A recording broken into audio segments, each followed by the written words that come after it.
Bom dia! Está no ar Sindicep Entrevista, o programa que traz os temas mais relevantes do momento para os servidores públicos e para toda a sociedade. Você pode acompanhar ao vivo pela página do Sindicep Maranhão no Facebook. No programa de hoje vamos receber o presidente do Sindicep Maranhão, Raimundo Pereira. Na pauta, balanço de atividades e expectativas e desafios para os servidores públicos em 2022. Raimundo, seja bem-vindo ao nosso programa. Obrigado, Ricardo. Obrigado a quem está nos assistindo nesse momento. Um feliz 2022 para todos nós, muita saúde para nós nesse momento. É importante ter muita saúde, saúde mesmo, diante de uma pandemia que a gente está saindo. É muito importante a gente estar bem e sadio mesmo. Essa é a nossa realidade. Queremos que todos os maranhenses e brasileiros tenham saúde nesse momento. Muito bem. Presidente, apesar do governo Bolsonaro tentar a todo custo, acabar com os serviços públicos, a categoria mostrou força e conseguiu barrar essa reforma administrativa esse ano. Conte para o nosso público como foi possível essa vitória. Primeiro, Ricardo, nem tudo, os trabalhadores tiveram assim, um ganho muito pequeno, mas o resultado disso foi a organização do movimento sindical, das centrais sindicais, do movimento popular.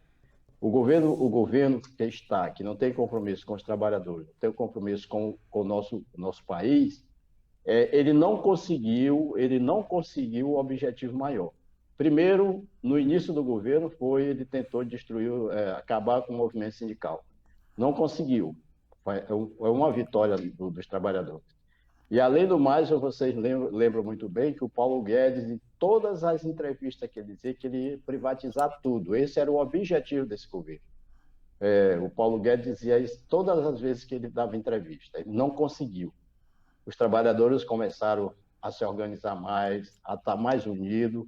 Então, foi importante que nós conseguimos barrar as privatizações do governo, porque o patrimônio público estava todo colocado à disposição do setor privado. Ele não conseguiu. Então, essa é uma das vitórias que nós temos contra esse governo negacionista, o governo que não tem compromisso com os trabalhadores. Raimundo, esse é outro ponto, né? Esse ano também, que foi muito difícil. Essa questão do negacionismo do governo. Porque acaba complicando o trabalho de todo mundo. Né? A falta de vacina. Primeiro era a falta de vacina. Depois, a forma de vacinar. Né? Ele chegou a interromper a vacinação. E isso acaba refletindo diretamente na vida das pessoas. Inclusive no caso dos servidores públicos. Né? Como é que tá essa questão hoje, já com os servidores? Primeiro, a gente tem que ver, Ricardo, que assim, o governo criou uma situação complicada para toda a população de uma maneira geral, porque ele ele investiu dinheiro público na cloroquina, que não resolve o problema da Covid.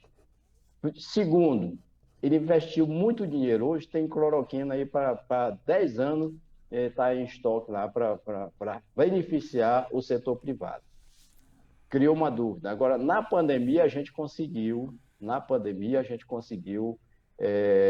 fazer uma reflexão, ter mais unidade, as pessoas conversar mais, as pessoas ficaram mais próximas um do outro. Então, a gente tira também da pandemia, a gente tira lições positivas.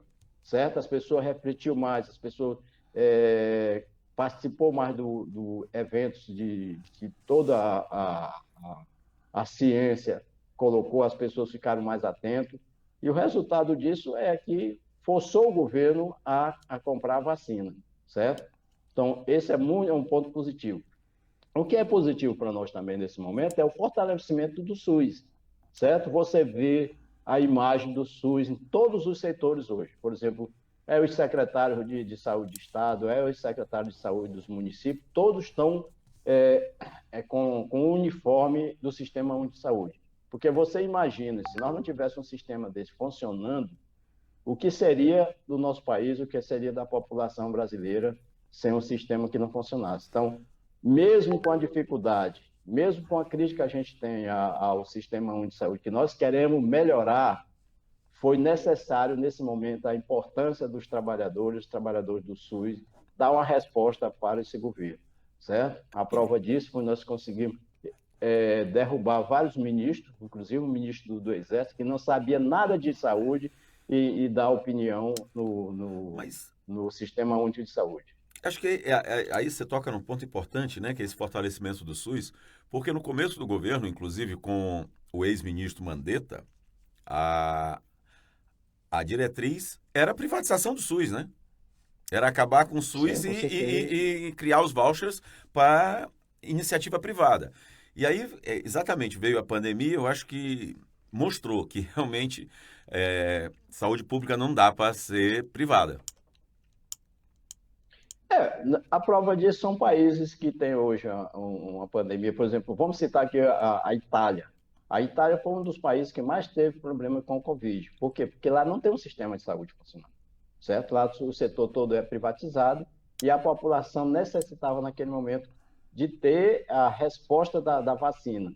Então, nós aqui fomos diferentes, certo? O SUS funcionou. Mas, mesmo assim, o governo conseguiu, por exemplo, no início da pandemia, ele conseguiu retirar mais de 22 bilhões do SUS no início da pandemia e logo após, no orçamento da União, está retirando mais de 42 bilhões do SUS. Então, é enfraquecimento do SUS para entregar a iniciativa privada.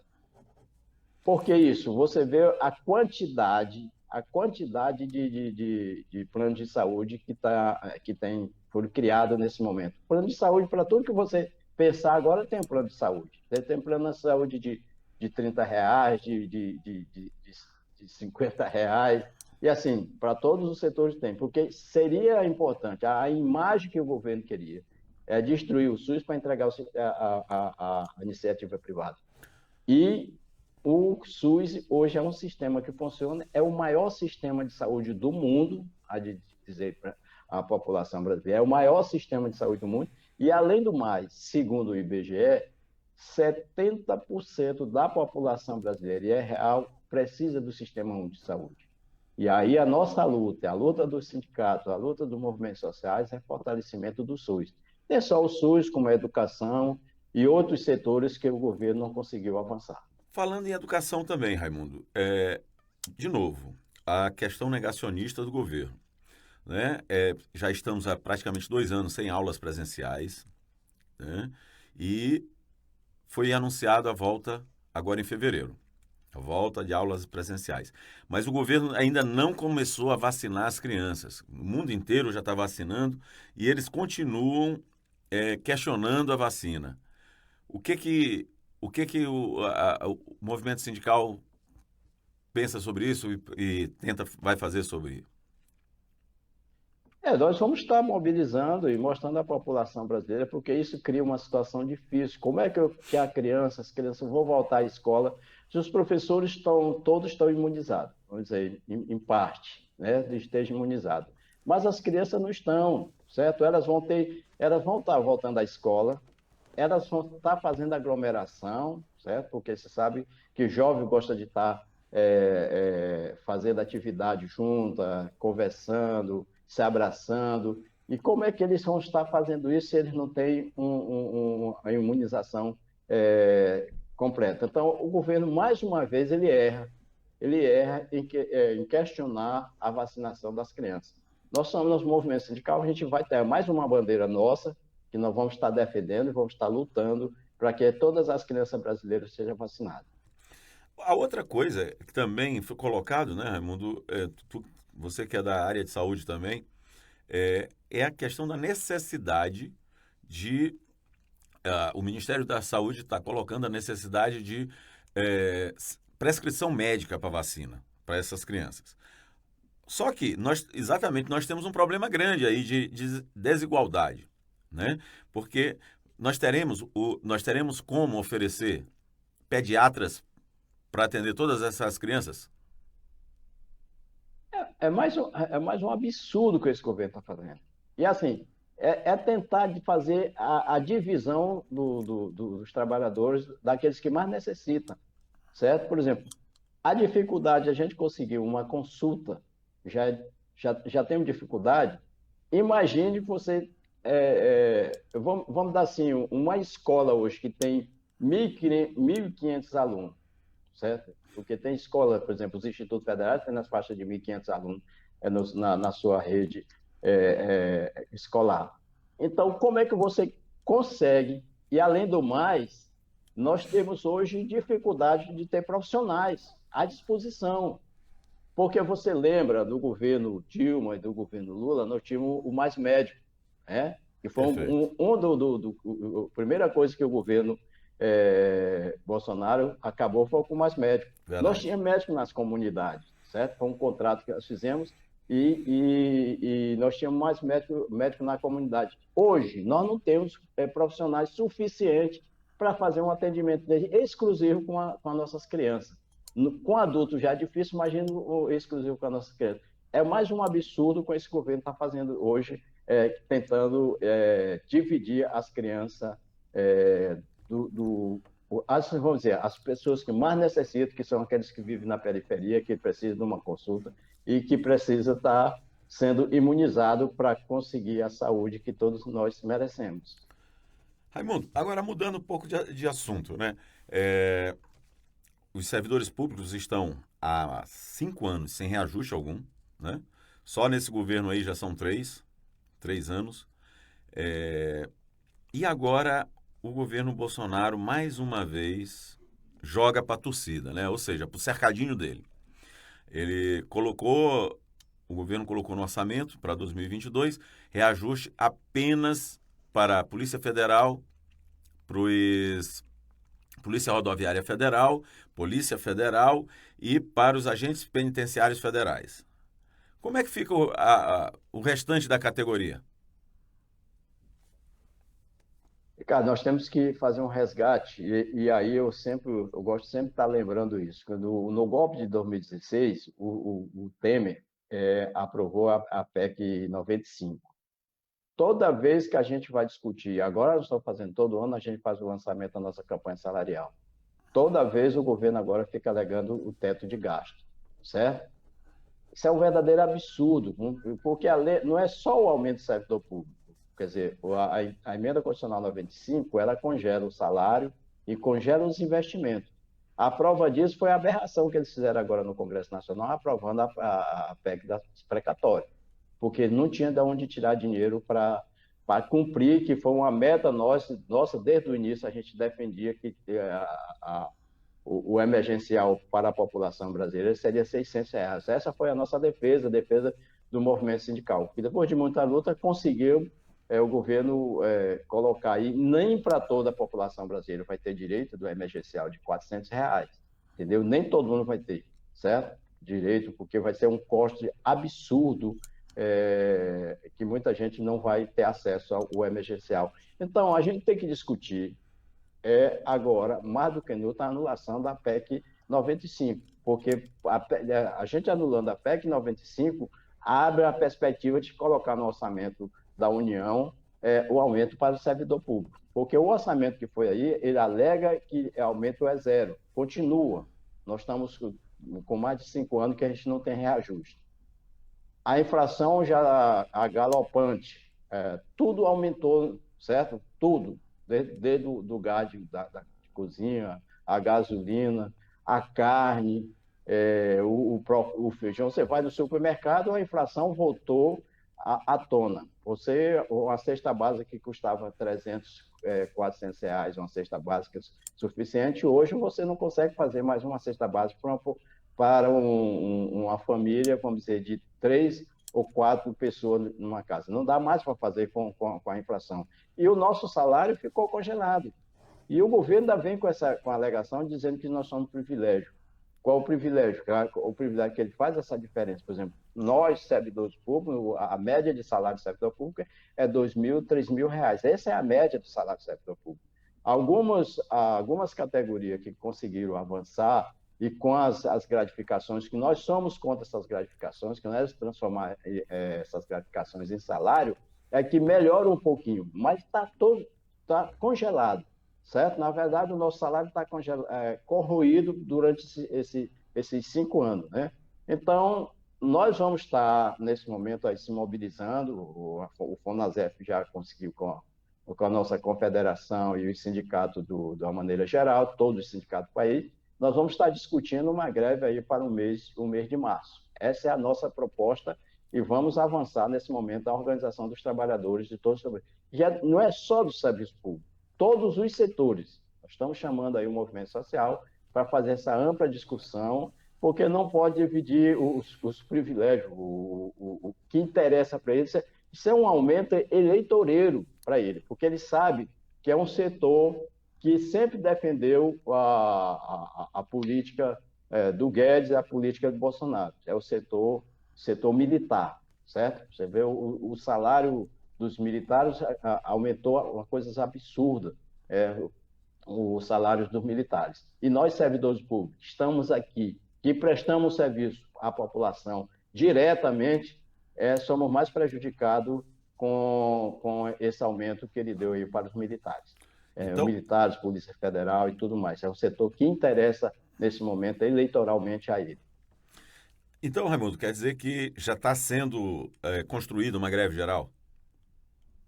Já, a gente vai estar aqui a partir agora depois do dia 15, a gente vai estar sendo convocado aí pelas federações e confederações, juntamente com a entidade nacional que foi criada de todos os setores do serviço público, tanto ele federal, estadual e municipal, para a gente fazer um amplo debate já com a data já para o mês de março, como indicativo de greve para o mês de março.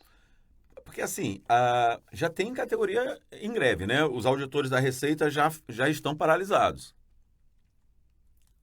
Os auditores saíram na frente, isso é importante também que a gente reforce aí a greve deles, porque eles são mais prejudicados nesse momento, que eles trabalham justamente no setor de arrecadação, certo? Um setor que é essencial para o país. Quer dizer, você está trabalhando num setor onde você tem que fiscalizar, você tem que arrecadar e não consegue, vendo a quantidade, o volume de impostos que nós temos no nosso país, você sendo responsável por isso e também não sendo valorizado. Porque essa é a nossa luta, o servidor tem que ser valorizado. E para valorizar o servidor, tem que ter um salário digno. Essa é a nossa luta, e vamos permanecer unidos e organizados para isso. Vamos reforçar a luta dos auditores, vamos dar apoio aos auditores nesse momento, porque é importante a gente estar reforçando a luta dos trabalhadores. Raimundo, falando aqui, você falou em reforma, né? A Espanha também fez uma reforma parecida, que serviu até como base para a reforma trabalhista brasileira.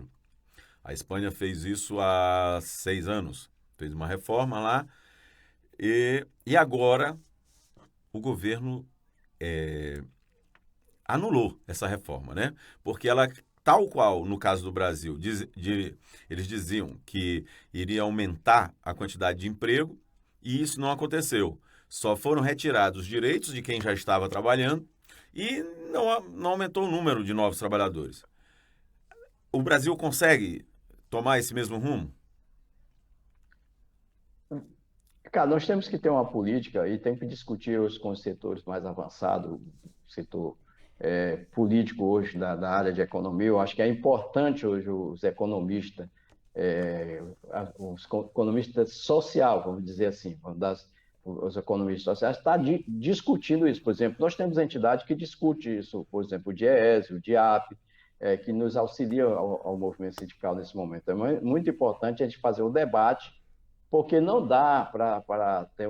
País no mundo não sobrevive se não tiver um investimento, um saneamento da economia seja distribuído para os trabalhadores, porque é eles, o trabalhador, quem faz girar a economia do país. Se nós não temos condição, se nós temos desemprego aumentando a cada dia, a população passando fome, tem setores aí que não conseguem ter um prato de comida do dia a dia.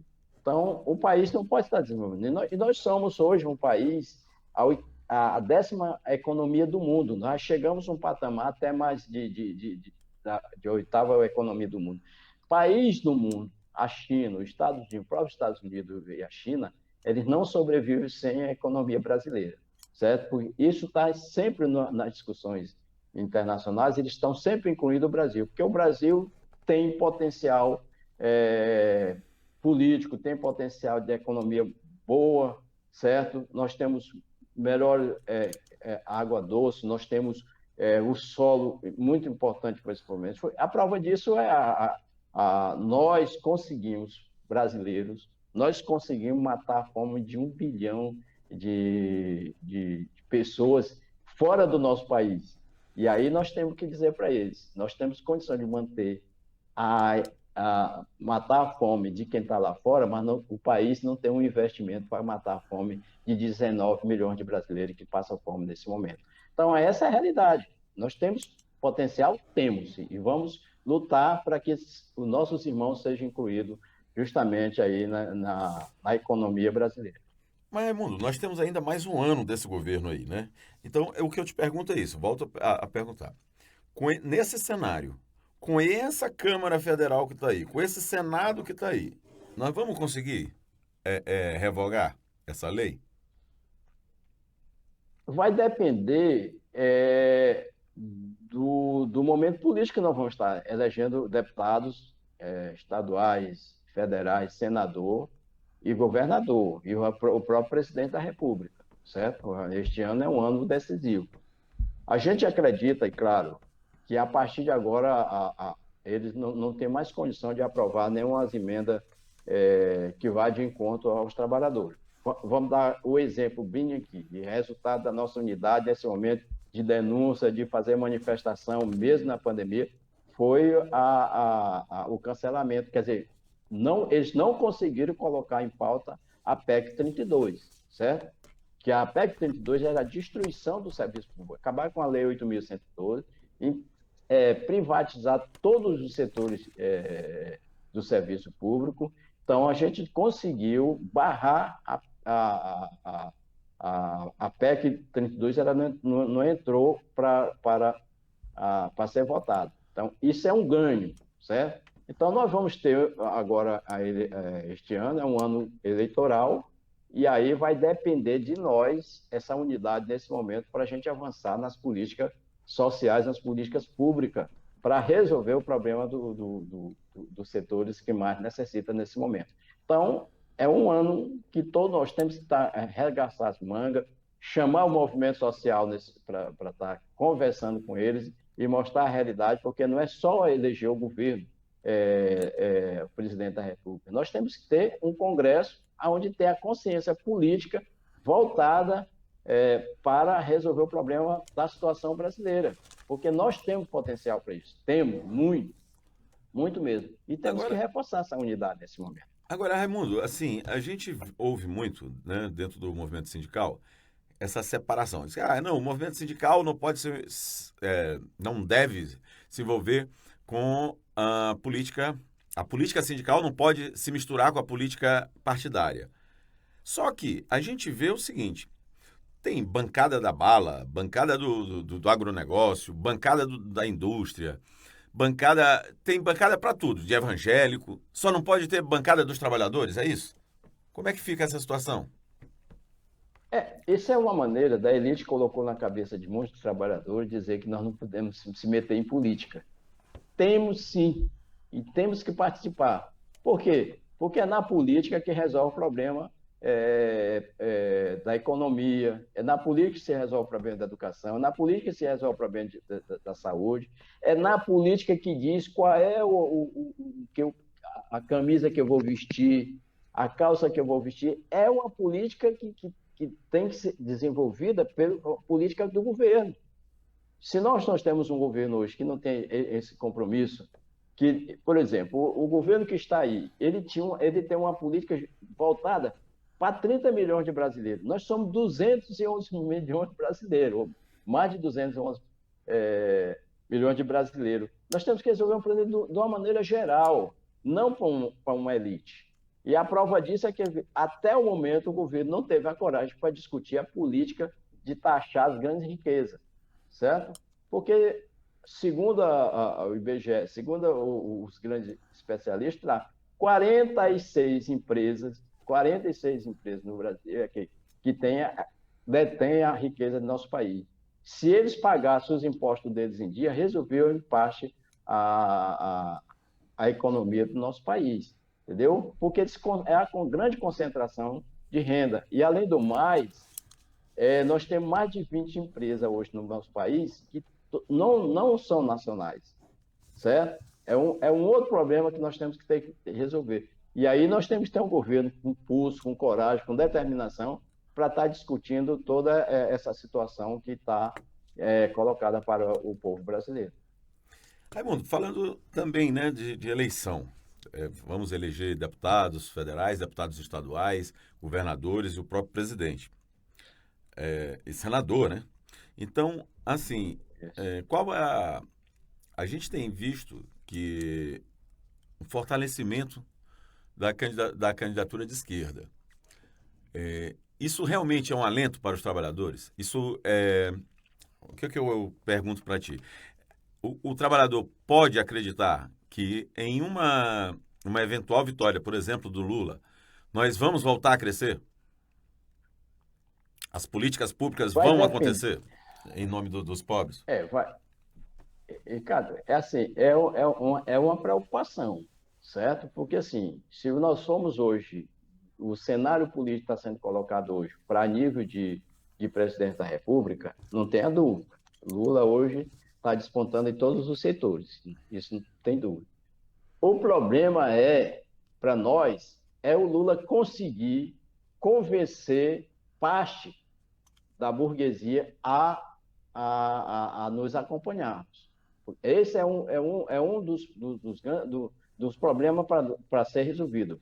Porque, assim, a maioria da elite brasileira ela não aceita Lula, certo?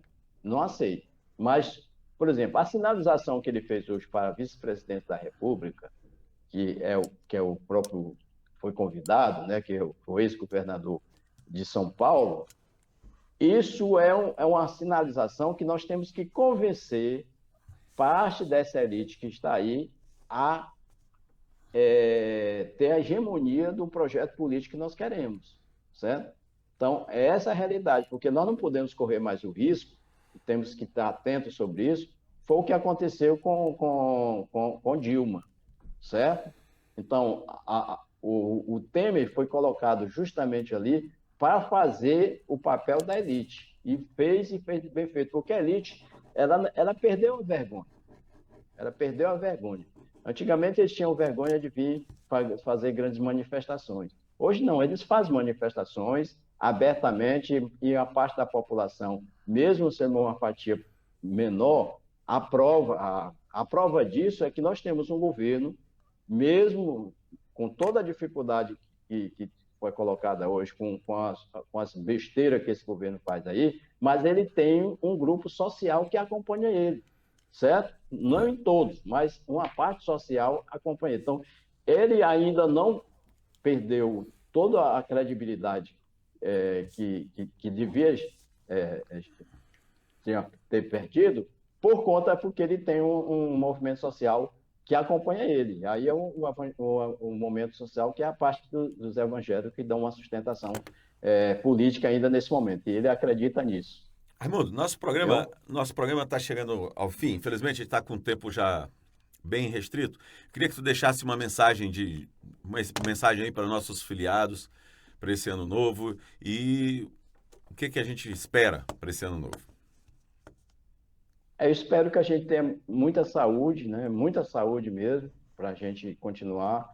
Eu espero que a gente mantenha essa unidade dos trabalhadores, que é muito importante nesse momento, todos unidos, principalmente os trabalhadores do setor público, juntamente com os setores sociais, aí, com todos os outros sindicatos dos setores rurais. É muito importante nesse momento para a gente lutar aí para um país melhor. Porque é possível fazer um país diferente. E vamos fazer com a luta dos trabalhadores.